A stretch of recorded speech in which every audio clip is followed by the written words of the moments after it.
et messieurs les représentantes et les représentants des associations, et surtout vous, mesdames et messieurs, les nouveaux et les nouvelles habitantes de la ville de Vernier. Je vous souhaite la bienvenue dans cette salle du Lignon, mais aussi à Vernier, cette ville pas commune dans laquelle vous avez choisi d'élire domicile. Chaque année, pour son plus grand bonheur, la ville de Vernier enregistre de nouveaux arrivants sur son territoire, enrichissant son identité grâce à vos parcours, vos diversités et marquant aussi son dynamisme. Vernier est une ville en constante mutation, en perpétuel changement. Chaque jour, de nouveaux habitants viennent s'installer sur notre territoire, de nouvelles entreprises sont créées, des associations éclosent, prouvant ainsi constamment la vivacité de notre commune. Et parfois, c'est carrément tout un quartier qui apparaît dans le paysage vergnolan, comme le nouveau quartier de l'Étang, dont peut-être certains d'entre vous sont issus. Alors la création d'un nouveau quartier représente un défi pour ses autorités et sa collectivité. Certains y voient d'abord les coûts que cela représente, les changements d'habitude, des ruptures dans l'équilibre communal. Ces difficultés sont réelles, mais pour notre part, nous y voyons aussi et d'abord un symbole de vie, une possibilité de réinterpréter notre présent, de construire notre futur. Peut-être aujourd'hui encore plus qu'hier, il est nécessaire de porter notre regard au loin. Nouveaux habitantes et habitants de Vernier, je suis persuadé que vous serez peu à peu séduits par les qualités de notre ville. Et je ne peux que souhaiter que vous vous enraciniez durablement dans ce terreau urbain, mais jamais très loin de la nature. Voyez par exemple, à peine plus de 100 mètres d'ici, vous trouverez le Rhône et ses berges, bucoliques, le bois de la Grille et ses espèces végétales très rares. En remontant le chemin de la Grille, vous arriverez à Vernier Village, à mi-chemin entre la ville et la campagne, avec la mairie, ses parcs et sa gare CFF. Depuis là, prenez le tram qui longe les Avanchets. N'hésitez pas à vous aventurer dans cette cité nichée entre la route de Mérin et l'avenue Louis Cazaï. La vie y est riche et dense, avec ses deux écoles et le centre commercial, centre névralgique du quartier avec ses commerces, évidemment, mais aussi sa bibliothèque, sa ludothèque, le centre de quartier et ses animations. Ensuite, au Bouchet, prenez à droite pour découvrir le quartier de Châtelaine, ses jardins familiaux, ses immeubles Honegger, ses équipements publics, sa bibliothèque, encore une fois, son centre du quartier, sa maison de quartier. Si vous continuez votre chemin, vous arriverez aux libellules, ou plutôt aux nouvelles libellules, rénovées il y a quelques années avec succès pour le plus grand bonheur de ses habitantes. Découvrez les édicules au pied des libellules qui abritent un centre de musique, une crèche, une ludothèque, la maison de quartier. Après un retour par le Lignon et sa piscine, vous pourrez rejoindre les bords de la presqu'île d'Aïr en longeant le Rhône. Voilà, vous avez fait le tour de Vernier. Je conviens, c'était un peu rapide, mais maintenant que vous êtes vergnolanes et vergnolans, vous aurez tout le loisir de découvrir votre nouvelle commune. Pour vous aider à vous ancrer, vous pourrez compter sur votre administration et ses quelques 200 prestations à la population. Et bien sûr, vous pourrez compter sur le dynamisme de notre tissu associatif, dont une part de ses représentants sont ici ce soir. Vous profiterez ainsi des opportunités qui vous sont offertes par vos associations, par exemple sportives, culturelles, sociales, et même, pourquoi pas, en rejoignant une de ces associations en tant que bénévole. Pour la suite de cette soirée, je vous propose une brève présentation de Vernier qui sera complétée par la suite par un film. Ensuite, je reprendrai la parole pour vous présenter les associations qui sont présentes ce soir, ainsi que les services communaux, avec l'aide de mes collègues du conseil administratif. Finalement, nous accueillerons sur scène l'association Arte Andalouse pour un petit interlude musical. Vernier. Les limites du territoire de notre commune ont été fixées le 23 mai 1538 dans un traité signé signé à Berne, permettant des échanges de territoires entre justement Berne, à l'époque une puissance militaire, et Genève. Par la suite, Vernier a connu divers attachements, notamment au duché de Savoie, pour finalement être attaché à Genève grâce au deuxième traité de Paris en 1815, ce qui a aussi permis de fixer l'orthographe du nom. Lors de la proclamation du rattachement qui intervint en 1816, Vernier comptait 566 habitants. Une centaine d'années plus tard, elle en comptait 2678 habitants, cela en 1920. Ils étaient 3906 en 1950 et aujourd'hui Vernier compte 36 933 habitants. Donc un sacré développement démographique en 200 ans. À la fin du XIXe siècle, l'essor de Vernier doit beaucoup à la construction d'une usine électrique vers Chèvres, là où nous avons actuellement le pont autoroutier. C'est à la fin du XIXe siècle également qu'un chimiste construisit près de cette usine électrique ses laboratoires. Il s'agissait de M. Xavier Givaudan. Enfin, la création de la voie ferrée Genève-Lyon en 1853 a évidemment contribué au développement de la commune, en préfigurant le périmètre de la zone industrielle de la Zimesa. La construction du Lignon entre 1963 et 1977, des Avanchets entre 1971 et 1977 caractérisent de manière emblématique l'accroissement de Vernier sur la deuxième partie du XXe siècle. Vernier est sans conteste une ville de contrastes pleine de surprises. Nous allons donc passer maintenant au film. De 35 000 habitants, Vernier est la deuxième ville de notre canton. Multiculturelle et dynamique, elle accueille sur son territoire une population d'une grande diversité. Ce sont près de 150 nationalités qui se côtoient chaque jour dans les différents quartiers de la commune. Vernier, c'est 5 quartiers. Le Lignon, je sais pas. Givaudan. Il y a Châtelaine, qu'il ne faut pas oublier. Les Avanchets. Vernier Village. Pointrin. Non. Les Libellules. Et voilà. Alors, on résume. Vernier Village, le Lignon, Châtelaine, les Libellules, les Avanchets, Gordon Bennett et enfin, le plus récent, le quartier de l'Étang.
Donc il y a effectivement des gens qui s'engagent pour la culture andalouse et espagnole plus large.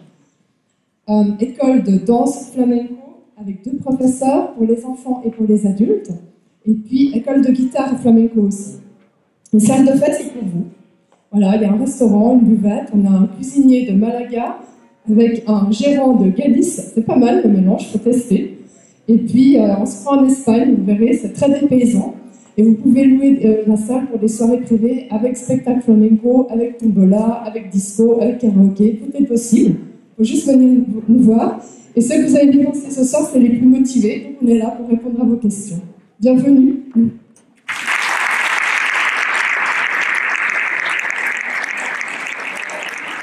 Voilà, je remercie encore Arte Andaluz de nous avoir transposé en Espagne avec leur spectacle. Merci encore à vous. Je vous invite maintenant à échanger avec les associations et les services présents. Et nous sommes, mes collègues et moi-même, à votre disposition pour répondre à toutes vos questions. Et un apéritif également à votre disposition pour régaler vos papilles. L'occasion sera également d'échanger autour d'un verre et de partager un moment convivial. Et merci encore à tous et tous pour votre présence, aux associations, aux artistes et aux services de la ville de Berlin. Je vous souhaite une très belle soirée et à très vite. Merci.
Ahora ya